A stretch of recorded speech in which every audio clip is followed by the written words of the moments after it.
వందనాలండి. ఎలా ఉన్నారు? బాగున్నారా?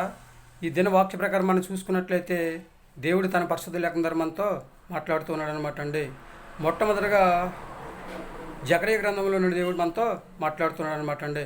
విధవరాలను, దరిద్రులను, పరదేశులను, తండ్రి లేని వారిని బాధ పెట్టద్దని చెప్పేసి దేవుడు చెప్తున్నాడు అనమాట అండి.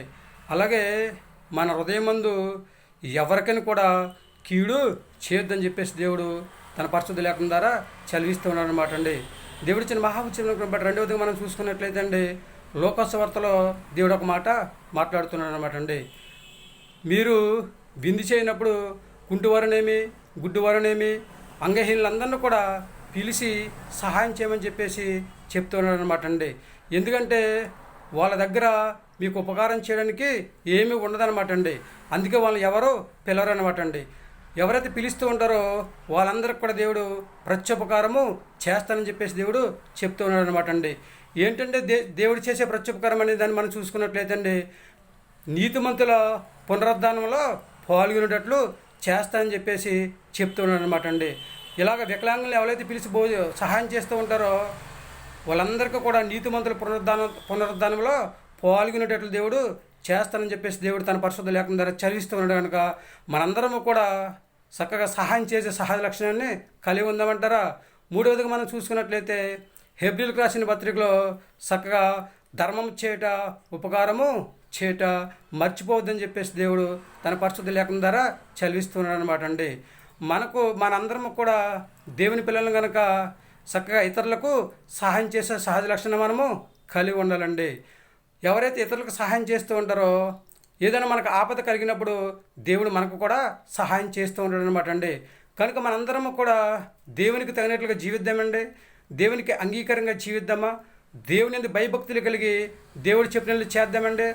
చేద్దారా? ఇతరులకు సహాయం చేసే సహజ లక్షణం కలిగి ఉందామండి. ఏమంటారు?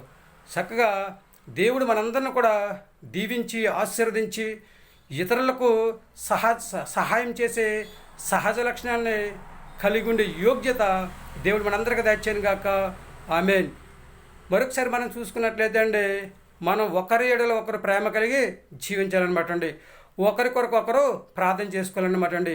ఒకరికి ఒకరు సహాయం చేసుకునే సహజ లక్షణాన్ని మనము కలిగి ఉండాలన్నమాట అండి. అదే దేవుడు మన దగ్గర నుంచి కోరుకుంటూ ఉన్నాడు అనమాట అండి. కాబట్టి దేవుడు కోరుకుంటూ ఉన్నాడు కనుక మన దేవునికి తగిన దేవుడు చెప్పింది చేస్తేనండి మనందరం కూడా దేవుడు దీవిస్తూ ఉంటాడు, ఆశీర్వదిస్తూ ఉంటాడు, అభివృద్ధి చేసి ఒక ఉన్నతమైన స్థితిలో దేవుడు మనల్ని ఉంచడానికి ప్రయత్నం చేస్తూ ఉంటాడు అనమాట అండి. మరేమైనా ఆలోచన చేసుకున్నారండి? చేద్దాం ఇతరులకు సహాయం. లేదండి, 100% కూడా మేము ఇతరులకు సహాయం చేసే సహజ లక్షణాలను కలిగి ఉండి దేవుని యొక్క ఆశీర్వాదాన్ని పొందుకుని భూమి మీద హాయిగా జీవించే యోగ్యతను కలిగి ఉంటామని చెప్పేసి ఎంతమంది అయితే అనుకుంటూ ఉంటారో, ఆశపడుతూ ఉంటారో వాళ్ళందరూ కూడా తలలు వంచండి, ప్రార్థన చేద్దాం.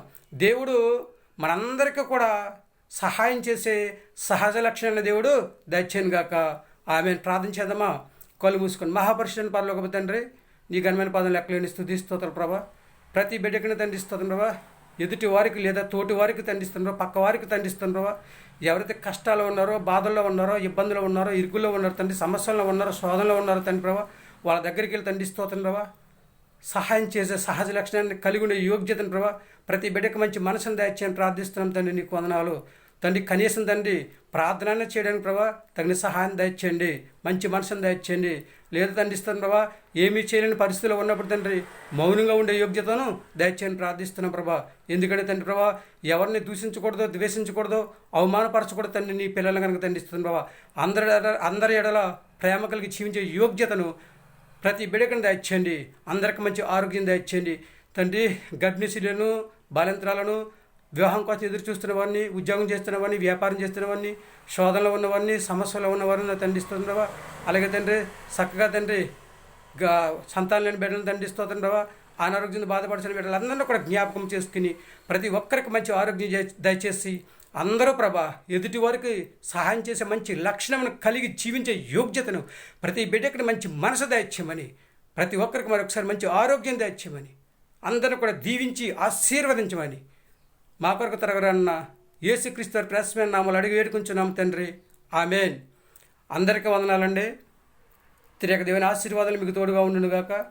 దేవుడు మిమ్మల్ని దీవించి ఆశీర్వదించను గాక. ఆమేన్. మనందరము కూడా దేవుని మాట విని ఆయన మాట ప్రకారం నడుచుకుని ఎదుటి వారికి సహాయం చేద్దాం. దేవుని యొక్క ఆశీర్వాదాన్ని పొందుకుందాం. భూమి మీద హాయిగా జీవించి ఆయన రాజ్య వారసుగా జీవించే యోగ్యతను సంపాదించుకునే స్థితిని కలిగి ఉందామా. అందరికీ కూడా హృదయపూర్వక వందనాలండి.